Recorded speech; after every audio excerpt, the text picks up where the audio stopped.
Welcome to the Civic Circus podcast. I am Spencer Duncan. And my name is Pastor Carl Frazier. I'm pastor New Hope and Love Community Church on 2901 Southwest Evenside Drive here in Topeka. Also, I'm the executive director of Topeka Center for Peace and Justice. All right, let's start the show. 1, 2, 3, 4.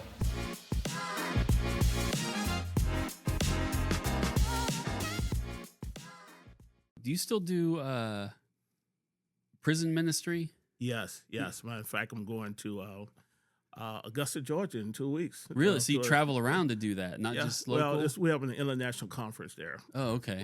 Every summer we go to different places throughout the United States.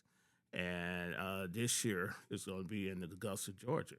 And looking forward to going down there to hang out for a little bit. Might even take a little vacation. Hey, why not? But we learned, one thing about prison ministry, it's something evolving all the time. We had COVID one time, and it's kind of slowed us down. Yeah. And we was like four different locations. Hutchinson, Kansas. We was up there at the North Topeka at the youth facility, the women's facility here. And we used to be at El Dorado, but we're no longer there. But also we have an outside ministry where we minister to women who have loved ones inside. Oh, we do weekends to encourage them and to motivate them and all of that. So it's an awesome ministry called Kairos Prison Ministry. So how did that? As I was looking you up a little bit more, that was a piece of it I didn't know you did. But how did you get into that piece of it? Several years ago, I ran into this guy named, I think, Bill Norris and some other people, and then they asked me about prison ministry, and I said, "Oh, okay." So I started, went to the meetings, and I loved it, man. It's the the training.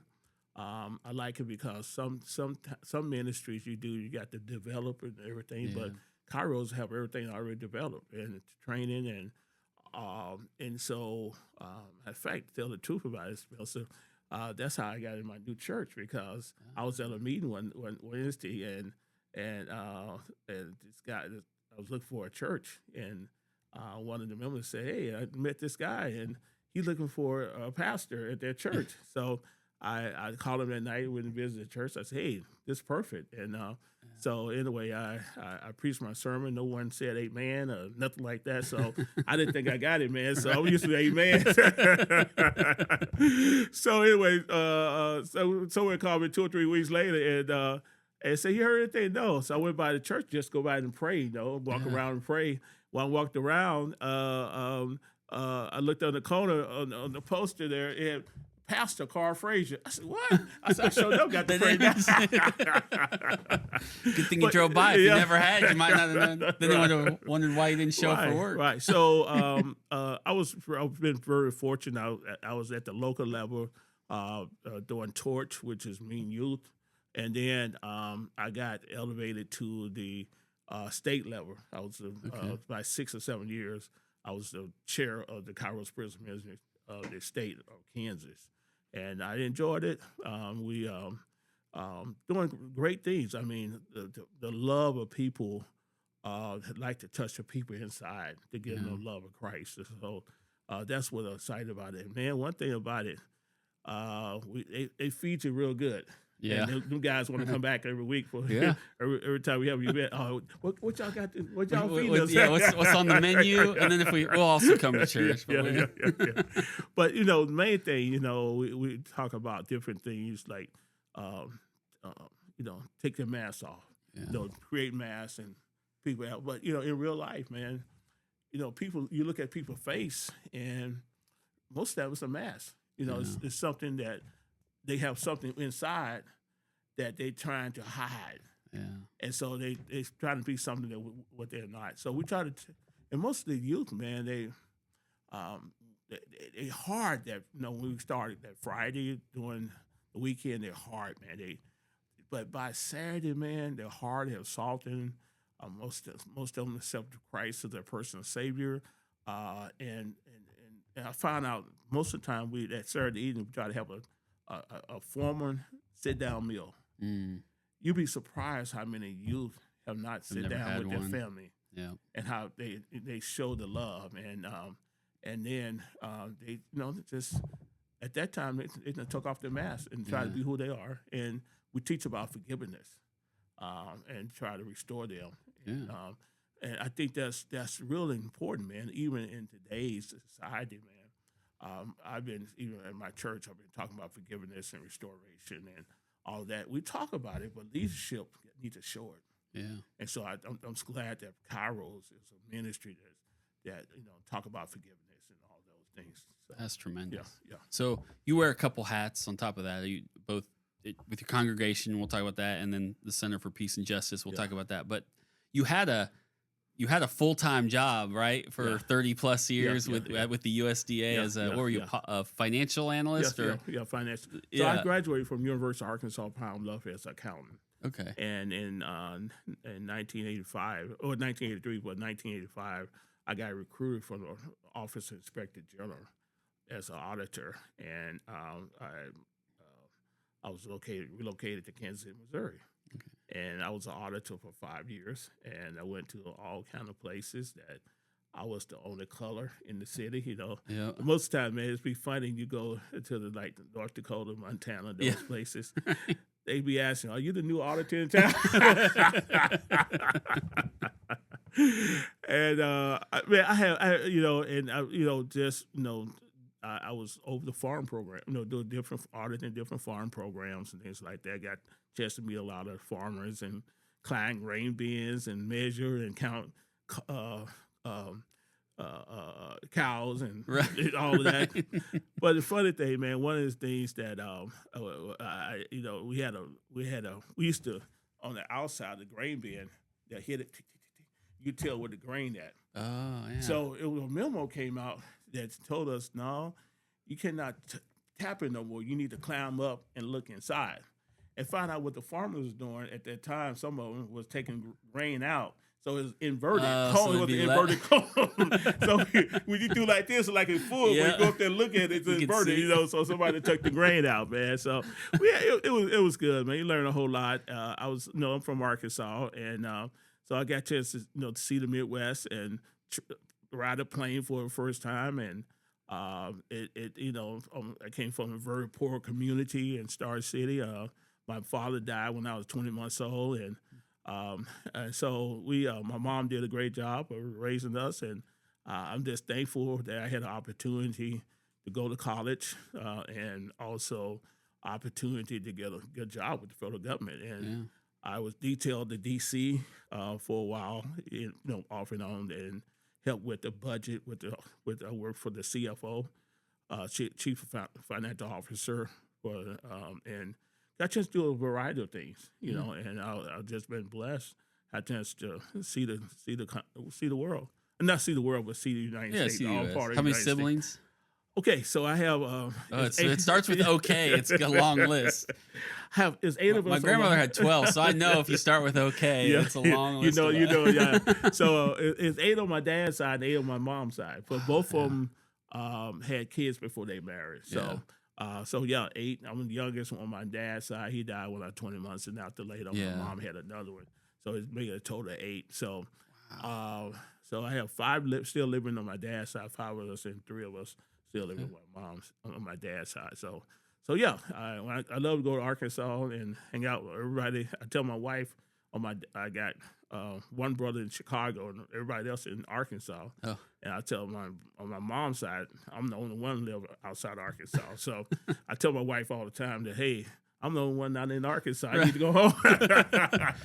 So to that point, how did you get to Topeka? I ask everyone here, what's your Topeka journey, and how did you end up a part of this community? Yeah, so in 2006, early 2006, my wife had an offer from Payless Shoes to come here to do, I think, training.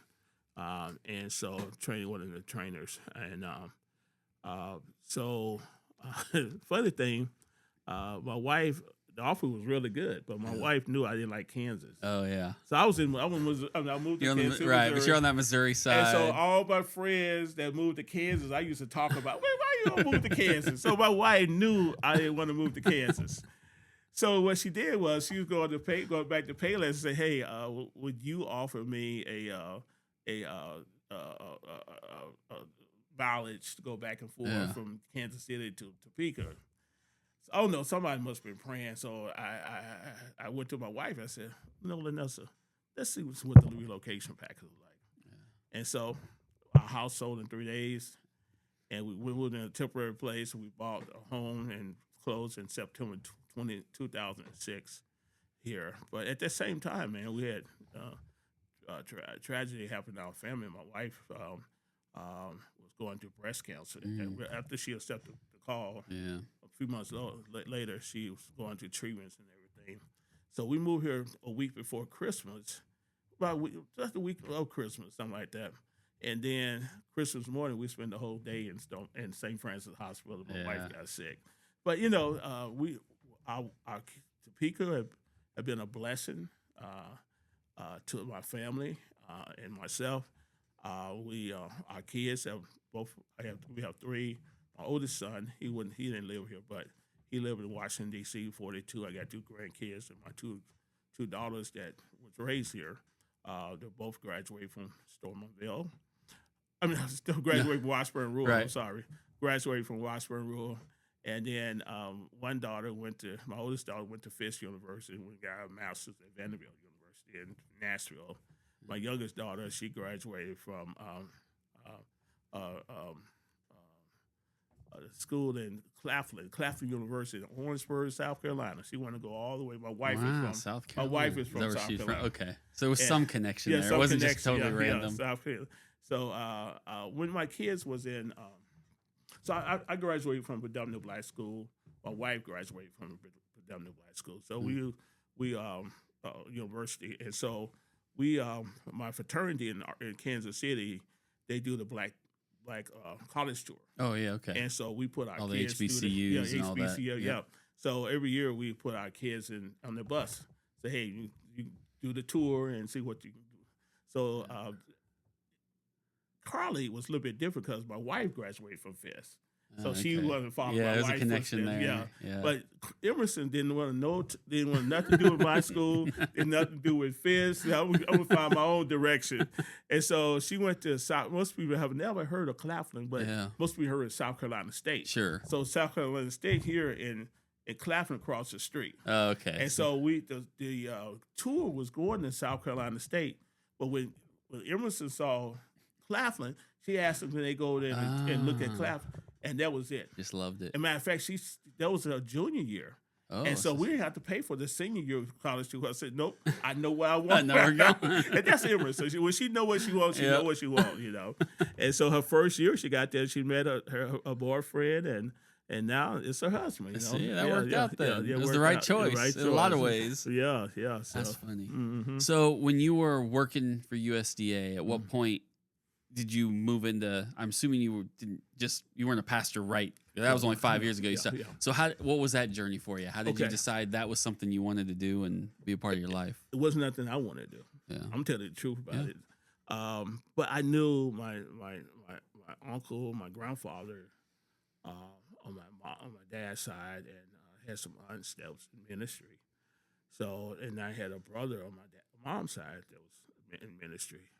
But somehow, even before I got married, I told Vanessa that my wife, I think God has called me to ministry.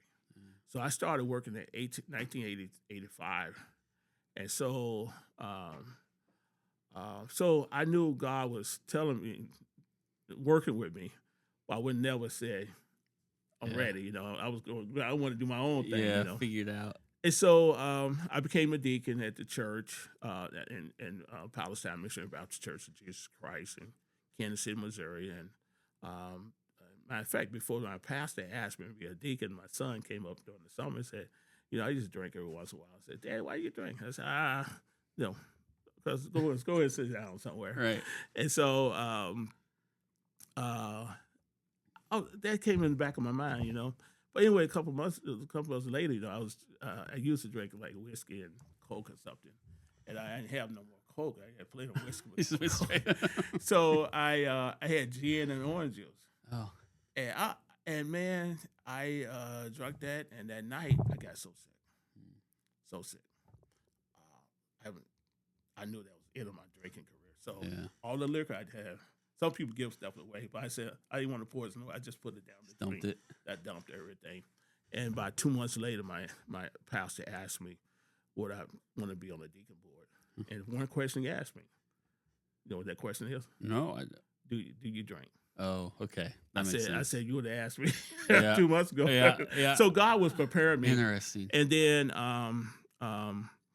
in 1998, a friend of mine that we was friends, he pastored a church in Salina, Kansas, and I was going on that way to support him. And I went there and got a hotel, my wife and I. And then about 2 or 3 o'clock in the morning, I got so sick. Couldn't drive, could nothing. My wife had to drive. We made it to church, made it home, went to the doctor that Monday morning, and the doctor gave me 2 shots in my butt. Yeah.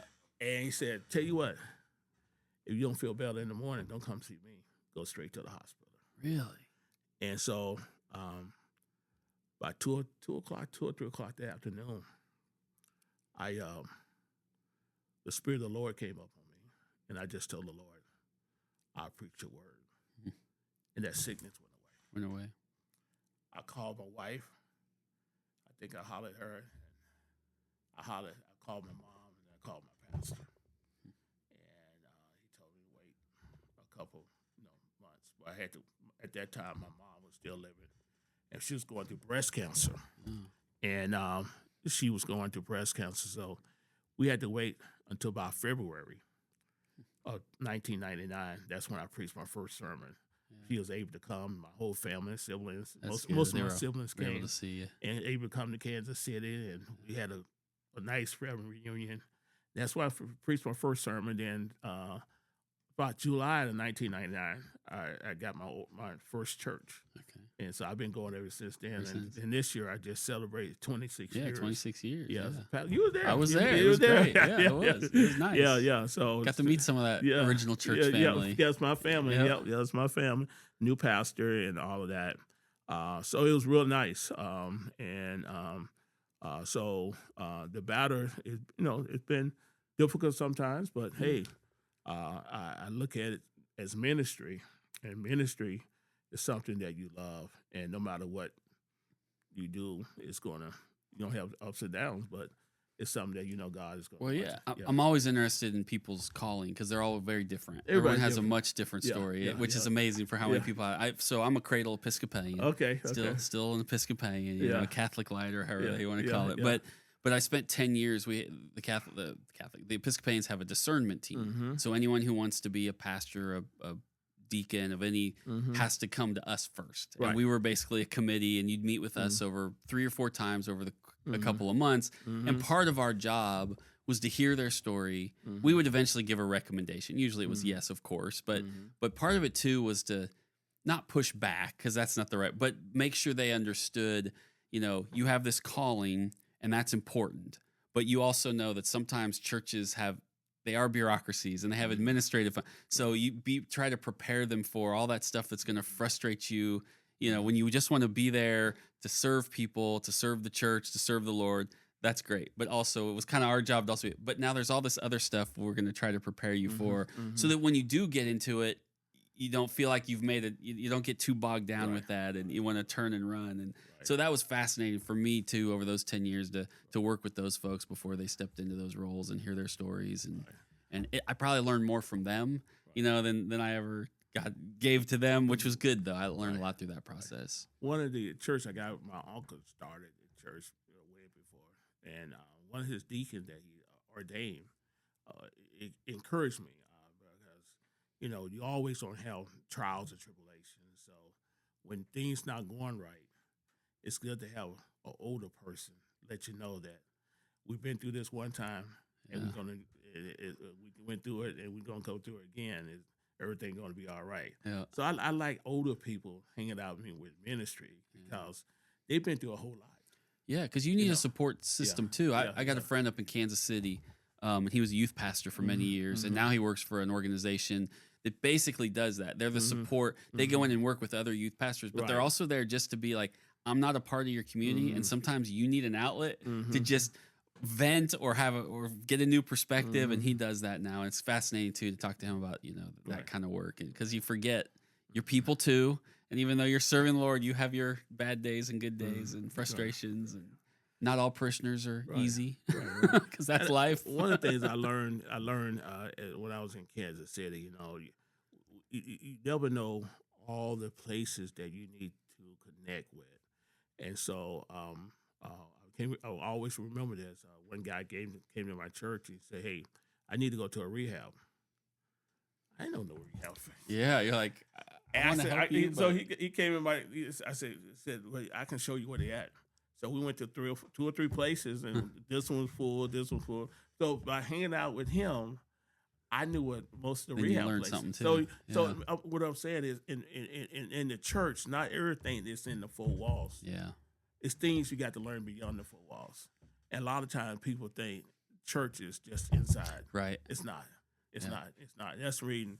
Even right now, our church, we try to be involved with beyond the four walls. I mean, with social justice ministry, we try to do a lot of other things to get connected into the community. I think that's very important. Well, that's a great segue then into the other hat you wear, which is as executive director of the Topeka Center for Peace and Justice. So tell people what that is, because I know there's still people out there. I run into them all the time, and they're like, "What is that?" And I'm like, "Let me tell you about it, and let me tell you the work they're doing." But tell us a little bit about what the work they do and you do there. Right. So Topeka Center for Peace and Justice, we are going to celebrate our 40th year anniversary this year. That, yeah. And we are all excited. We're preparing for that. We're going to be at K Garden October the 30th. We're excited. So Topeka Center for Peace and Justice, basically we do two or three things. We do mediation. We work with the district attorney, county the courts. We get referrals from the courts, and from the referrals, we set up mediation for the youth so that they can get a part of that diversion program. Sure. And from that, we just hope that give them a second chance. Yeah. I think everyone's deserve a second chance. Depends what they do, but most people deserve a second chance. And then a few years ago, what happened was that we figured out that mediation was not just enough, man. And so what we started doing is doing a wraparound program. So the preventative piece. Yeah, wraparound. We do the behavioral. So most times people, they behavior, they have issues, mental health issues. They have other issues. So we started doing another program to help them with that. This year, we found out that we're working with parents, talking with parents. We find out that what happened is, no, they are struggling, man. Parents are struggling for food, for other things that's going on. And so what we did this year, we signed an MOU with Topeka Center. Oh. And Topeka Center have, of course, behavioral programs. They have a food bank. They have other programs to help with the families and stuff like that. And then also we did agreement with Family Guidance Service Center. So do we? That's great, because then you can connect them to those, those extra resources. Right. And so we're excited about that because it's important that if we have to not only focus on the child, but we need to focus on the family and the whole family, because if we just focus on the child and the mother or the father having the issues, that's not going to help the child. Right. Yeah. So we try to do the whole lot, but of course, this year has been a little more difficult with limited resources, less grants, a lot of things like that. So we're trying to use what we got and try to, still move forward. Yeah. Well, and I think connecting with other organizations helps you expand that reach a little Right. bit. Probably. It does. And also, we are in the schools, so that's more the prevention thing. Yeah. We get referrals from the principal. We have a MOU with 501 school. We also we not only 501, but we have we get calls from doing restorative things with Manhattan School District. They'll call us, and other school districts call us about help in restorative circles. We do circles and in the community that is broken. We have been working with the University Church on 21st Street doing circles the last couple of times. In fact, I just got an email from them not too long ago about trying to do another circle because there's a lot of things going on, man. People don't know if they got a job on Monday. No. They don't know if they're going to get health care pretty soon. Yep. Benefits going to be tight, cuts and grants. It's just a lot of things going down the pipe. And people have, is concerned what's going on in our community. And so most of the time when things like that happen, they contact the Topeka Center for Peace and Justice. Last night we are partnership with Rabbi Moti and bought part of the Poor People campaign at the church, and it's called Kairos Ministry. And Kairos, that ministry was Liz, which is she does a lot of things with Reverend William Barber. He was in Topeka a few years back. A few years ago. I was at that event. Yeah, it was awesome. And so she does a lot. But anyway, her group was here last night and did awesome, talking about organizing, how we can do better, all the issues going on. Keep on fighting, for your rights and all of that. So, we got to keep on connecting community. One of the things I said last night is that we don't have to do everything, but we need to know people who do everything. Yeah. We don't have to, our organization, but we need to partnership and be connected with people that want to fight for the people. So in that vein, you see people in a lot of different areas, right? Mm-hmm. You're doing the prison ministry, you got your congregation, you're doing the work. So this is where I tell people, this is a truly honest conversation. Where are we, and I mean we as serving in my role as a city council person in the city, where are we failing those people in this community? We can talk about all the great things we're doing. That's easy, right? And I'm happy to have all those great conversations. Hey, yeah, how we're doing this. But I also know we have some areas where we can and should be doing better. Oh. And I'm curious from your perspective, what some of those might be, because that's the point. Part of these conversations is telling me, do better, Spencer, and help us figure it out. Okay. To be honest with you, Spencer, one thing I love, I'm friends with a lot of people from the city council, the mayor, and all of that. But one of the things I have been disappointed in is the treatment of people who are homeless. And I think that to tear up something, their community. Talking about like the abatements and the quote-unquote cleanups. Cleanups and all of that.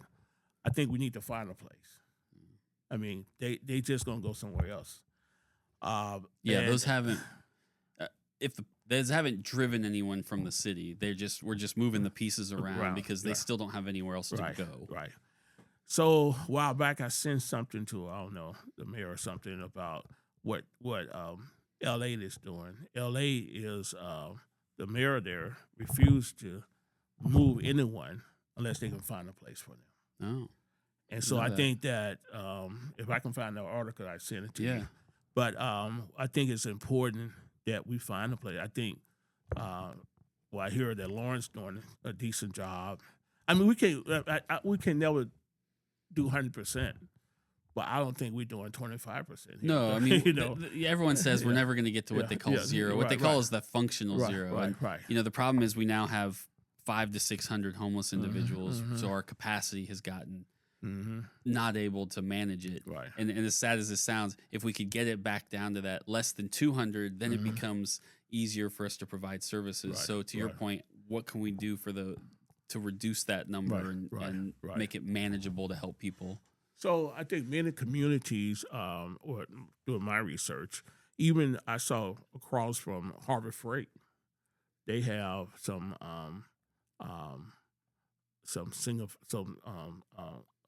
homes over there that they just developed a couple years ago. I don't know if you looked over there yet. Yeah. But they tore up all the old trailers Yep. and put in some of the 1-bedroom homes over there, Yeah. and they small, but they functional. Yeah. And I went into one. And I saw, man, it's nice. Have you been inside? I drive Yeah, by. I mean, yeah, I've been yeah, by yeah. there, but I've Yeah, never been yeah. into one. I've been in one, and it's real nice. Wash and dry, and everything. You'd be surprised what all they can get in there. And I like the way they redevelop. I think we can do something similar to that. That's what some of the other cities begin to do. And I don't think we have. I mean, I know the Rescue Mission doing and the Let's Help. I saw what the positive thing they're doing over there on the news last night. But those are, I think, temporary. I think we need to look forward to what the future. And so I think it's important that we look at what kind of homes that we can make sure these people are in. And some of them is like one place I saw where, they have furniture and everything, and they can wash it down. Oh, You don't have to, you just clean it all that way. Yeah. That's in there. Makes Yeah, sense. yeah, it makes sense. Just I hadn't wash it thought about down that, but that and let makes total somebody else sense. come in there next time, sterilize and everything. So I think it's important that we look at that, and I think that in the long run, biblically, last Sunday I'm doing a series right now, The Power of Jesus, and one of the things when Jesus fed the 5,000, that not include women and children, but in that text, there's several things that happened. There was a limited amount of food that the disciples had. They know there was only barely enough for 13 people, 12 and Jesus. So the disciples was going to send them away, the crowd away, the 5,000 away. But Jesus said, no, don't send them away. Bring them here. And then he told them, bring the bread. And he broke it. And a lot of times in life, we want things whole. But sometime in life, we got to break it in order to spread it around. And so we're not, we used to hold stuff, now broken stuff. And so Jesus, when he broke it, it was more than enough. Matter of fact, it said it was 12 baskets left after everything was over with. And so what I'm saying is I think we need to go back and look at all of those things, how we can. Jesus did not exclude no one. He included everybody. And sometimes in life, we want to exclude people because we don't think we have enough. Well, I don't think we educate, and this is a fault of us, not educating people enough, because the conversation I'll have with the citizens sometimes is, I don't want you to put money into whatever, program X, if somebody's going to build a shelter or build a tiny home village, and because it's going to cost us money. And I try to explain to them, we're already spending the money. Right. Those cleanups cost us money. Those abatements cost us money. We have programs now that are costing us a lot of money. If we could take those money, to your point, instead and say, instead of spending $1 million a year on cleanups and put it into tiny home village or transitional housing, that would actually solve the problem instead of us just 10 years from now having this same conversation about 10 years from now, cleaning stuff up. You done spend $10 million. If you spend $1 million a year, 10 years from now, you spend $10 million. Think how many homes that Right. Yeah. And so I think that's the education piece, though, we have to do as a city to show people we're already spending the money, folks, but we're doing it in a way that's spinning our wheels, not that's actually helping people as much as it probably could if we redirect it. Right. I think tiny homes are the way to go. Really, I do. Yeah. People don't need, even as I get older, I need to, I don't need all that I need, But, as you get older, you realize, but I think the tiny homes just need the basic. Yeah. And that give people the basic, I might be able to live in a tiny home, but there might be days my wife is like, no, go outside. I need space. I need space, yeah. I love you, but today I need space, Spencer. Yeah, because I'm used to going up and down the stairs, so I can have my space. That's right. Yeah. No, I think that's important because that's we have to address that problem. We have to. It's Right. it's not just there's always two ways to look at it. You can look at it in the crass way, which is fine. It's not just an economic, but there's also the humanity of it and the Right. humane piece of these are Right. people, regardless of their problems. These are Right. people who Right. at least deserve, And- some and- attention and support. Right. And so in the community, this is what I hear. I mean, well, man, y'all spend all that money on the hotel. We could have, Yeah. and we hear, I hear a lot of things that, could have happened, but haven't happened. Y'all, give corporations these big tax breaks. Yeah. Do they really need it? And then, then when it comes to the poor or the needed, Right. it's nothing there for Nothing them. there. Yeah. Well, anything you want to add that we haven't talked about before I throw it over to you and let you harass me with a couple questions? Or this is not the end of the conversation. It's just the switch to the. I always say the spotlight from you to me for a minute. Right. If you want. But I think life has been good, Spencer. As I've been in Topeka, I think Topeka have gone a long way. I enjoy some things that have progressed downtown. Sometimes I go down there at noontime, hang out, and I enjoy some. I think Thursday nights, music down there. I mean, Yeah. so I think that we are getting better, but I think that are we there yet? That's what my kids. I used to hear tired of hearing that when we travel. Are we there yet? Yep. I don't think we're there. And how can we get there? I think keep on connecting in the community. I think that's very important because the community will let you know where you're at and how far you need to go. Because at the end of the day, even me I'm not working for myself. I'm working for the community or working for God. So and I'm constantly praying for direction. I think one of the things that has bothered me, and now that I've been on the council a few years, I see it at times. I think we've gotten really good as a community of bringing. The good thing we've done is I think we're bringing more people to that proverbial table. Yeah. And that's good because for years, a lot of those people weren't at the table. Right. But where I do think we have failed at times is we take that, hey, I brought you to the table, but you look back and you say, yeah, but how often did you actually include me in the final decision or listen to what I say? Because bringing me to the table, that's nice. Right. But if at the end of the day you didn't actually hear me or include any of us, then it's just kind of it was a nice thing you did that didn't actually move the needle. And I do think in Topeka, that's one of the things I've seen a little bit is we got everyone at the table, but we don't always follow through with the. Right. At some point, you got to trust folks like yourself who say, Spencer, do it this way. I promise it'll work. Because, hey, your way's not working. So why wouldn't you try the community's way? Right. Right. So I think that's a fair issue that we need to keep working on in Topeka. I agree. Because people, get frustrated, and people, we don't have a choice but paying taxes. But I know at church, if I do that, they will stop paying their tithes and offering if I didn't listen. Well, we, you all force us to pay taxes, so they, we got to pay that. But you don't have to pay, but then you'll be visited in prison by one of those ministers explaining why you didn't pay the taxes. Yeah. All right. Well, I ask everyone if you got a question or two for me. This is your chance to throw them at them. I try to let every guest ask me whatever they want. Okay, yeah.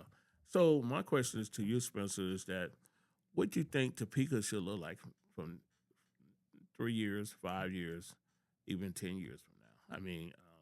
What's the plan? What do you hope for? Even for youth, for young adults, for middle age and older people. I think it's important to have senior citizens in place. Certain towns are like certain places is for seniors, certain places for young people. I know Topeka does not have a reputation for young people because young people always say there's nothing to do here. They want to go to Lawrence. We're an aging population, and for some reason we've leaned into that. Yeah. And I don't know why. Because I tell you, we can walk and chew gum at the same time, right? But for some reason, in fact, we used to have a youth commission, and I don't think it meets anymore. And maybe that was a COVID issue. I'm not honestly sure, but I certainly think that should be reformulated because, again, I'm almost 50 years old. I am not going to be able to tell anybody.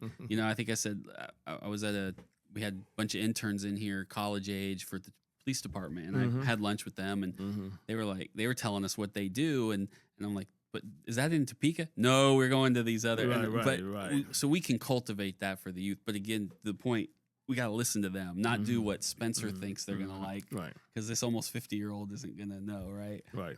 So that's the piece of the youth. Again, you got to bring him into the fold and let them help us guide those decisions. I think Topeka as a whole, if you look at the vision for what I want our city to look like, is I don't think we've supported every area of this city on a regular basis. I think it's been inconsistent.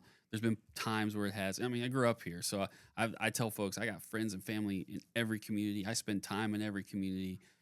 My family tries to spread it around. We eat in different restaurants and shop, Right. but I know a lot of people don't do that. I mean, they'll say on one side of town, I barely go over to this side, or vice versa. And I'm like, really? You know there's something cool over there, cool over there? And so I think if we could figure out a way to help each of those little parts of our Topeka through some very specific planning and lean into their strengths of what East Topeka is, North Topeka is, Southwest Topeka, and then get people to actually cross over a little bit, man, we'd look a lot different in a positive way in this community. But that takes work. They used to do all these different festivals in downtown. Downtown's great. But I used to advocate, why don't you move those around? Like, why don't you move them to other parts of the city? Because people will go, and then, if it weren't for the fiesta, how many people would really go down to that area of town ever? Right. They might not, and that's too bad. So we can, as a city, cultivate events and things that will kind of get people to move across the city, meet different people, know that things exist that they had no idea were in this town. And I think if we do that, we look a lot different in this community. But that takes a lot of work and engagement. It's possible, but it's going to take that kind of engagement. How do we retain young people and they go off to college? I'm fortunate one of my daughters came back. Yeah.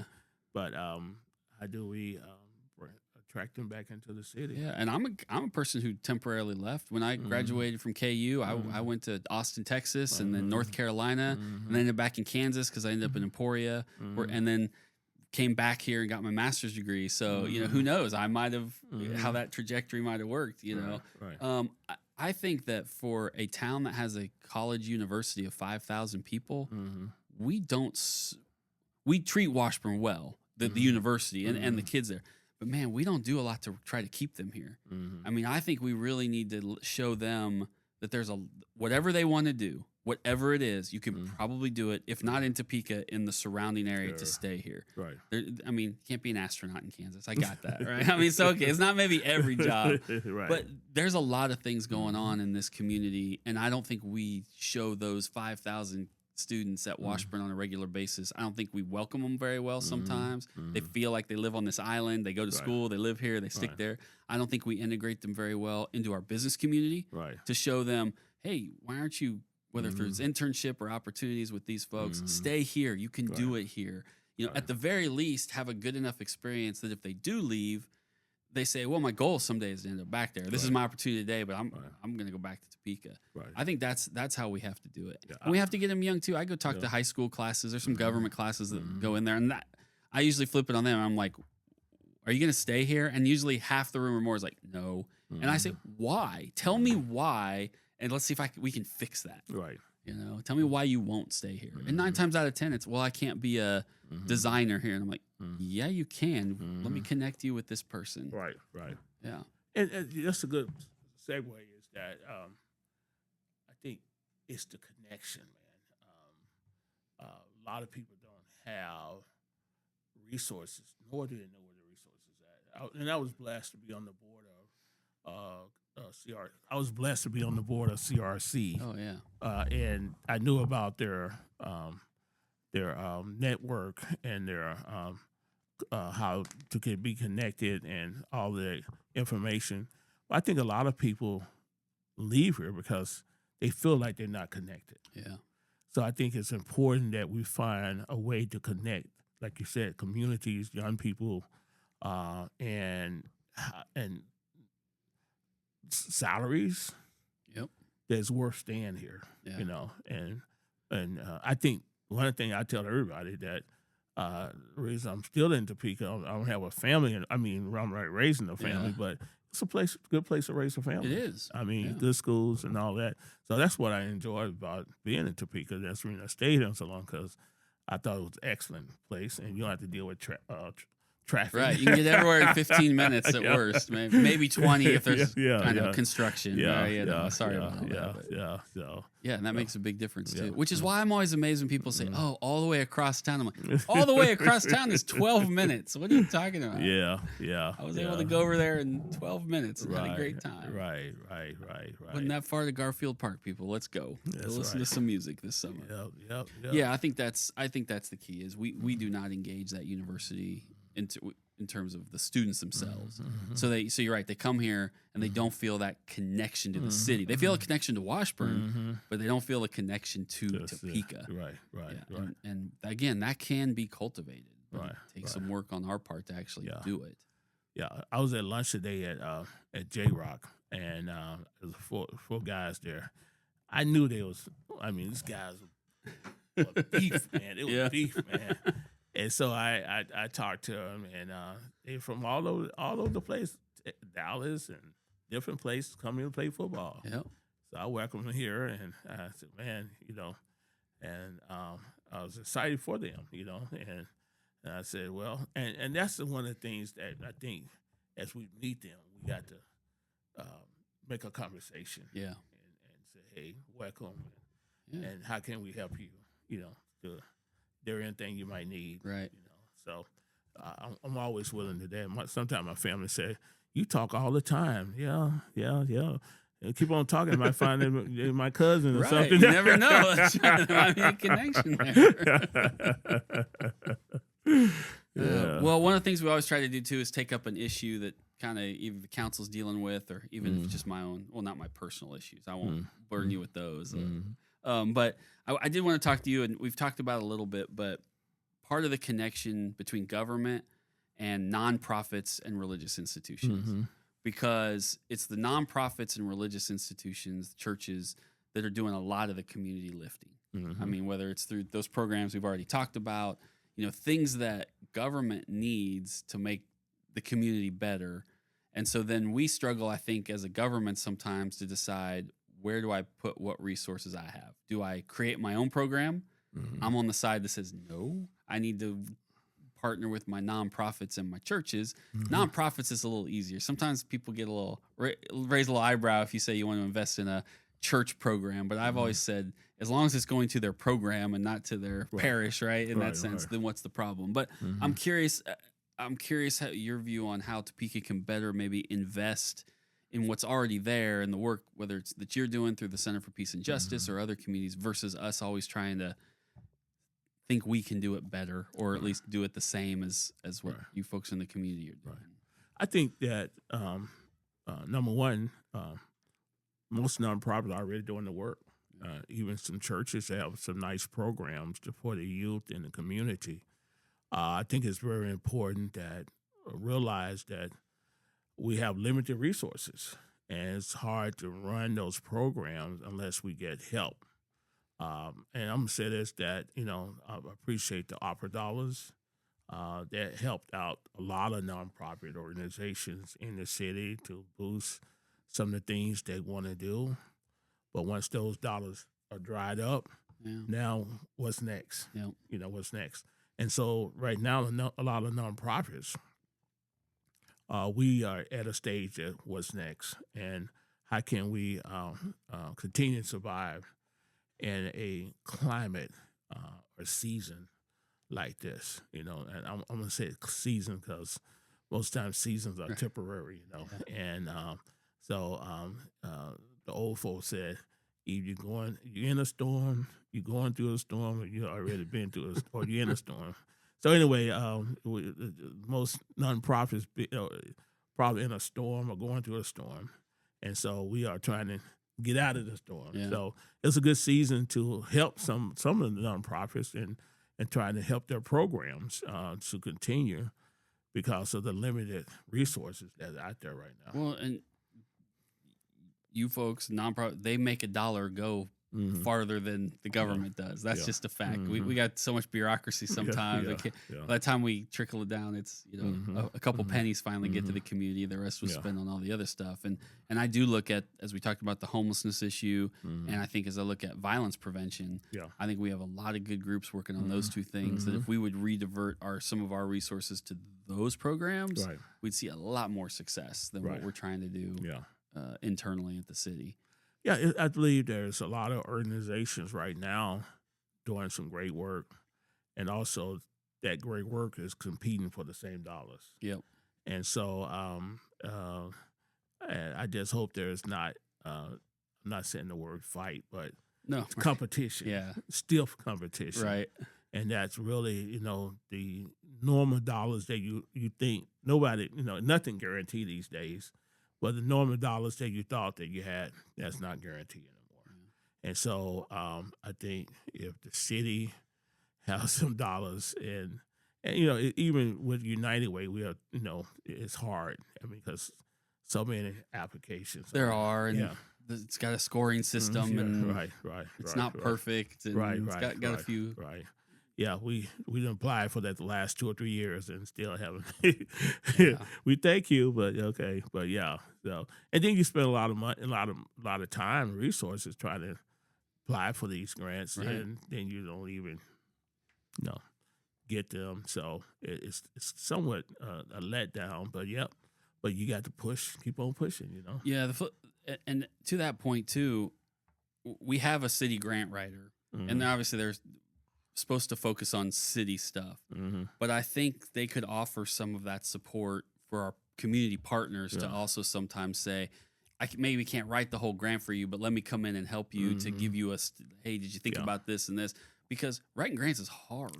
It's hard. Like, I mean, it's a lot of work, and even the smart people struggle with it sometimes. So then when you're just handed this grant application, said, good luck. You look at this thing like, what? We've got to fill what? I don't know. And so I think that's a person we need to make a little more available to our community partners to just help, even if it's just an advisory role to push that up to capture those dollars for. Yeah, I brought that up to Topeka Community Foundation, and so this year they go into, in October, started a program to help nonprofits in grant writing. It's going to be a year-long program, and I'm excited about it. But yet, it's a long term. But what you do is short term, you still need funding. But you're right. You probably the percentage of return when you have a grant writer versus you don't. It's probably like 80%.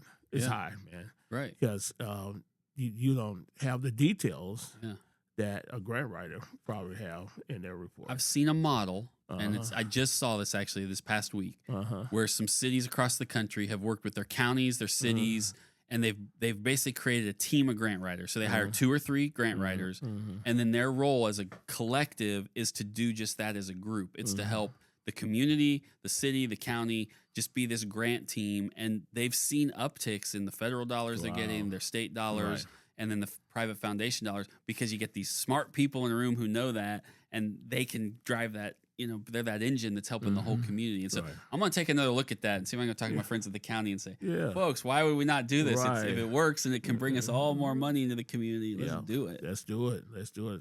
I would love that, because as I look at 2 years ago and right now, even the requirements are different now, man. Evidence based. Even it was back then, but more so now. All the key terms and key requirements. It's really, really, really hard if you're a small organization. So we was blessed a couple of years ago to get some funding for us to have a server so that we can keep the data, some of the data and requirements that they want. That helps. But it helps. But yet, then you got to pay for a programmer. Right. And then it's a yearly fee, and it's an ongoing cost. And then when you're stuck to them and they raise the cost of it, you're like, well, I can't just quit it. I can't lose all my data. Right.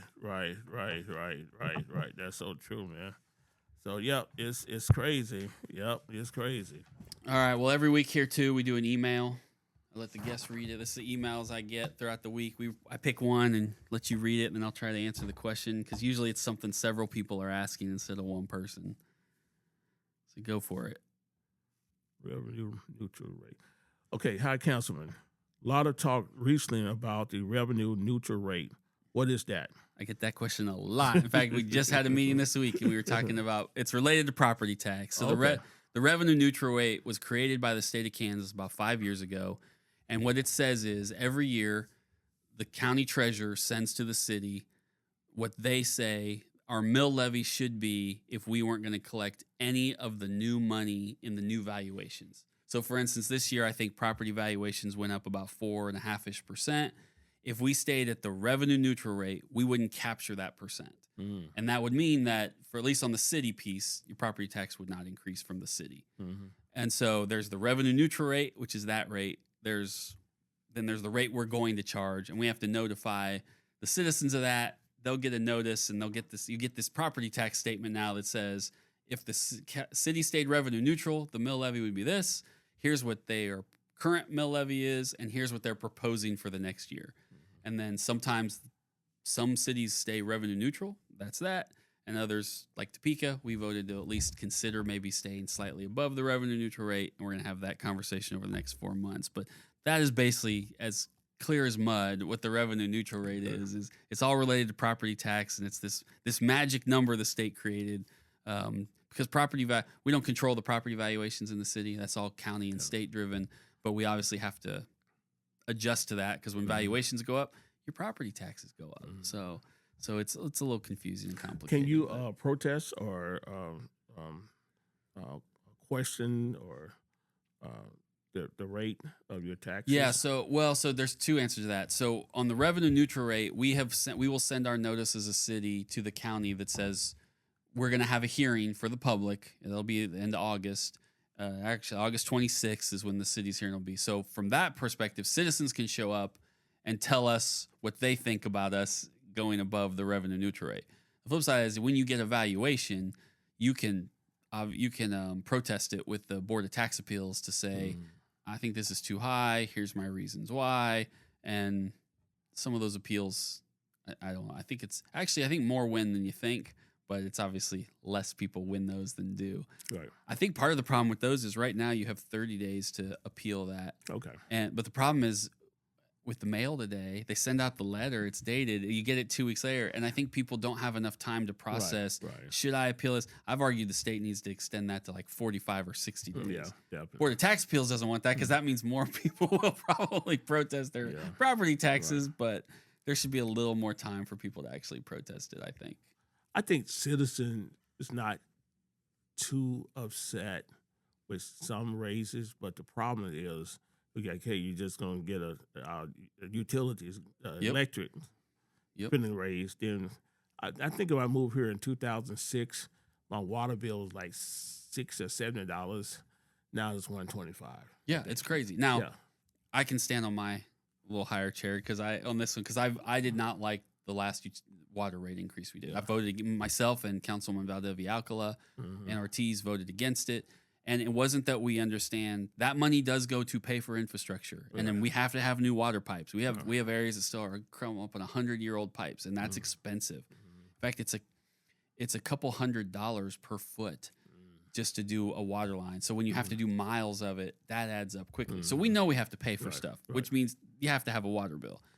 But I think the way we structured it, we could have gotten what we needed over a 10-year period and done very small, and instead what the will of the council was, the majority was to, no, let's just get it now. And I'm going to tell you right now, I think next year they want to come back with another utility rate increase. No, I mean, that's not, because to your point,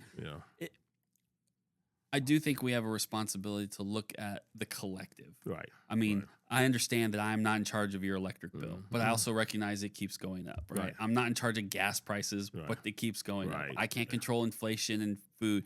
But I have to recognize as an elected official that when I make decisions, whether it's on property taxes, on sales taxes, whether it's on water utilities, I have to factor that in. Even though I have bills to pay, I have to recognize if I want people to live in my community, I got to take the whole of it and organically make it fit together.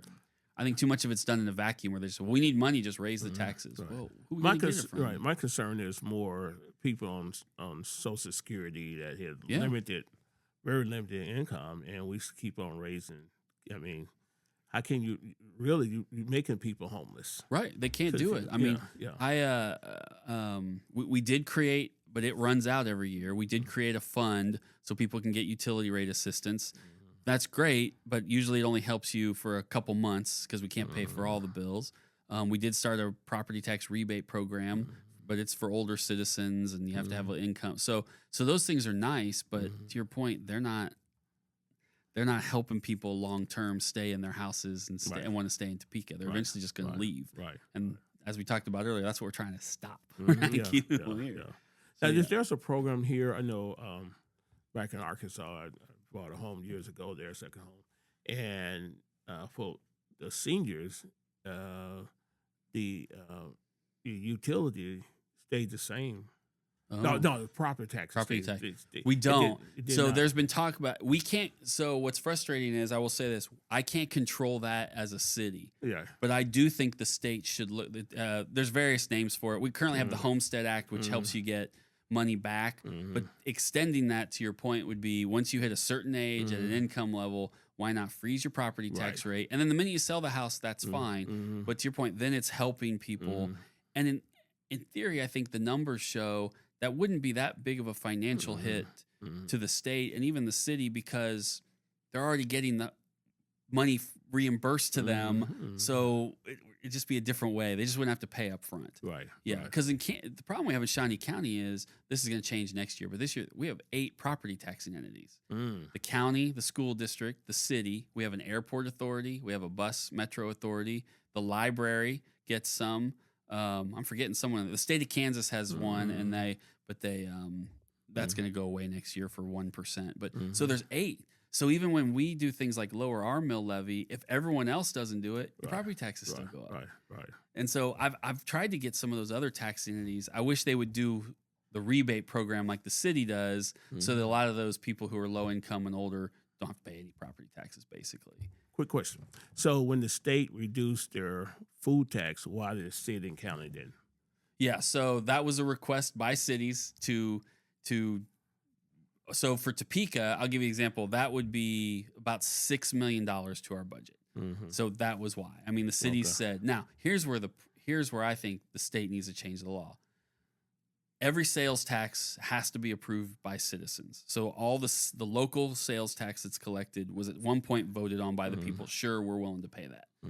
There is no mechanism in Kansas state law to repeal a sales tax, either by a vote or by a vote of a city council. So I would like to see the state at least change it to give locals the authority. So the cities who need to keep that food tax in place, they can, but the ones who are in a position to say, we could at least reduce it or get rid of it, could take a vote either of the people or of the councils to do it. So it's interesting that the state law never gave a mechanism to repeal sales tax. So we need to fix that. But that's part of that problem. Okay. So even if I wanted to, I can't, which sounds like a cop-out, but it's a fact. So we got to go have that conversation with our state legislators. Well, great. All right. Well, before we wrap up here, we always have a question of the week. One of the issues we're dealing with right now is we're taking a look at some city codes as it relates to housing. Right now, if you want to build a duplex or a triplex in like a single-family residential neighborhood, you kind of can't. That's the short version of it. And so we're looking at relaxing those policies, that if there's a process that if you've got the middle of a neighborhood and there's an empty lot and you could build a duplex that looks really nice, would Topeka be okay with that? And so our planning commission's looking at that. The city council's going to look at that. So that's essentially the question of the week. Would you be okay with duplexes in single-family residential neighborhoods? And so we put that question out every week, whatever it is, on our Instagram and Facebook. People respond to it, and then we kind of see what it gives me some feedback on some of these issues. You know, I probably would not. Reason for that is that either houses, you know, people stay in a long time, but sometimes duplexes, people in and out. Right, a lot more rental type situations. Things, so then it's hard to control the neighborhood.